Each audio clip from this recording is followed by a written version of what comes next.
One of the tricks and the traps of the Yetzer Hara when it comes to Shmiras Einayim is if a person is chas v'shalom nichshol, whether on purpose or by accident, the Yetzer Hara tells him it's too late, you messed up, Hashem's upset with you. But there can be nothing further from the truth. Yankele Katz was a beloved Kiruv Rabbi. He worked with teenagers. Everything in his life was amazing, besides for the fact that he wasn't zeicha to have children.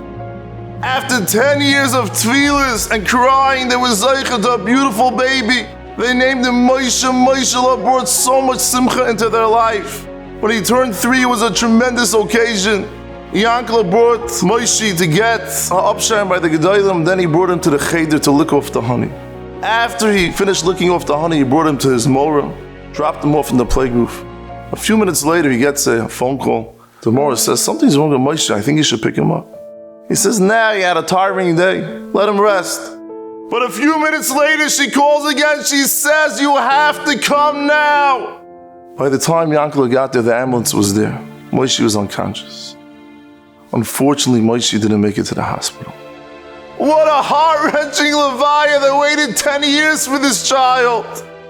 People came to the shiva, and Yankele sat there like a stone. An empty shell, Yankele who was full of life, energetic. Everybody walked in. 10 minutes of awkward silence, and they walked out and they said, Hamokim and Aschem Eschem. The third day of Shiva, his Talmidim walked in, and they looked what's going on. This is not their Rebbe. After a few minutes, one of them comes over and they say, Rebbe, if we keep this Shabbos, will you come back to yourself? Yankele was quiet for a few minutes. Then he jumps up and he says, yes! And he starts talking about Emunah, B'tach, and the Rabbi Shalom was only good. Yankele was 100% back to himself.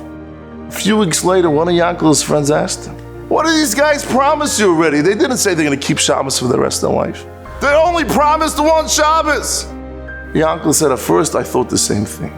But then I imagined, I said, if somebody would come offer my Moishele back for one Shabbos, how much would I pay? I would pay millions to hold him on my lap, to spend time with him. When a person keeps Shabbos or one Shabbos, the Rabbi Shalom loves it.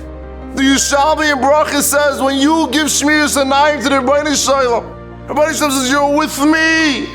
Every single time you're Shomer Einayim, you're being Dovek to the Rabbi Shalom, you're giving him so much nachas. Just focus on this moment, and you'll give him the greatest ha'ana and greatest nachas.